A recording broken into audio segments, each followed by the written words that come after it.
In this video, I'm gonna show you 5 mistakes why you lose money trading.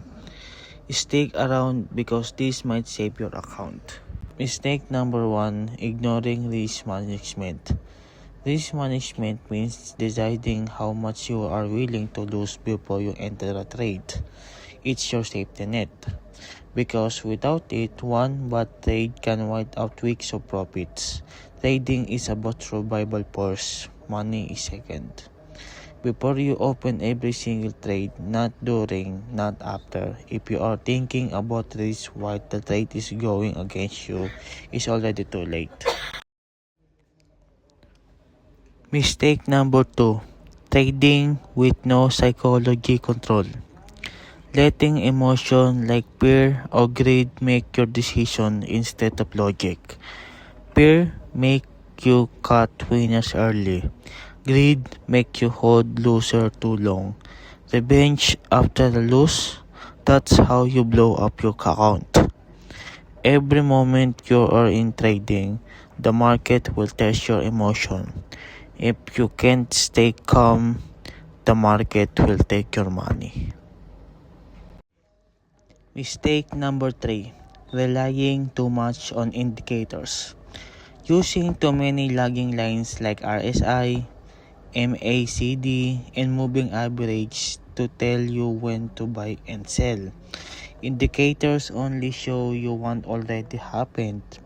By the time they signal, the move is often over, which means that before they signaling your trade, the market has officially over.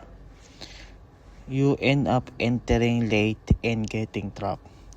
Every time you stare at your chart, hunting for the perfect indicator confirmation while price is already moving without you.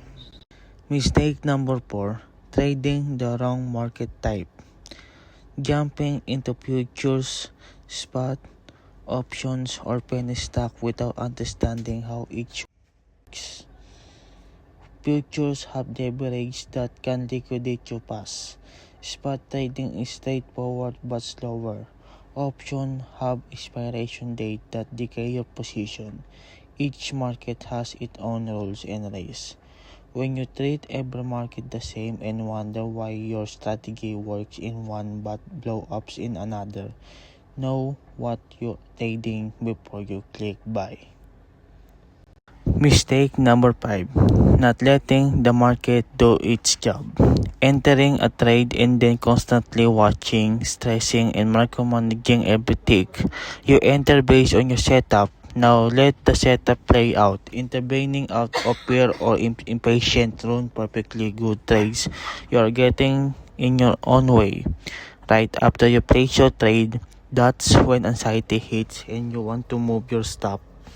Take profit early or just close it to feel relief. Trust your analysis and let the market do its job and let the market breathe.